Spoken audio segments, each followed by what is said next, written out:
मा नायदोंब्रा नोंसोरलाय? जों दालि नायदों दालि। हा? दालि? औ। बेलाय माबायदि दालिया? बेले दालिया। मावदों नामा? दालिखौ? दालिखौ आं मावाखै नै जोंहा बिथाङासो मावदों। बिथांनि बागानखौ जों नायनो फैदों आरो। ओरैनो बेसेबांसो मोनो? बिथाङासो खोन्थासिगोन। ओरैनोथ' 4 मना ओंखारखायो बिगायाव। माने फोनो हायोबाथ' बोसोरावनो इनकामा बेसेबांसो फैयो? 2200-2300 बिदि थाङो माबायाव मन हिसाबै। 2200-2300 थाङो। औ अब्ला नों 5 मन मोनोब्ला बिगायाव 2000 10,000।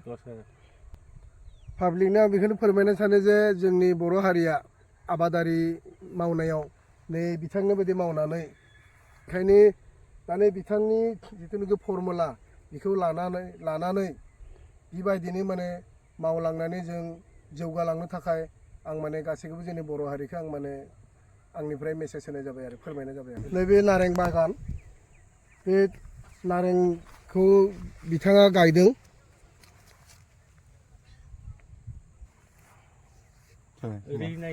बे बागाना नोंथांनिनो ना? औ। बेहाय खै बिगा गायदों नोंथाङा? बेयावथ' गैयानो 2.5 बिगाल'सो दं। 2.5 बिगा। दा ओरैनो आं नोंथांखौ बुंनि बे बागानजों नोंथाङाथ' न'खरखौ सालायनो हादों। रां राशिनि खेथ्रआव नोंहा एसेब्लाबो मोजां जादों। सहाय जादों। आच्चा दा बोसोराव बे 2 बिगा बागाननिफ्राय नोंथाङा बेसेबांसो माने मोनो रां राशि बेसेबांसो मोनो?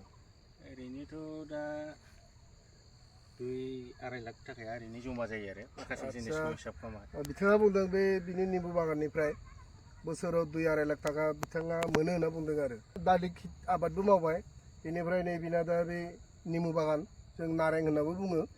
दा बे हाइ क्वालिटिनि निम्बु बियो 12 मास थायो। दा ओंखायनो जों बेखौ नुनानै जोबोद मोजां मोनदों आरो बिथांखौ जों जोबोद माने साबायखर होनाय जाबाय। धन्यबाद। गोजोननाय थाबाय।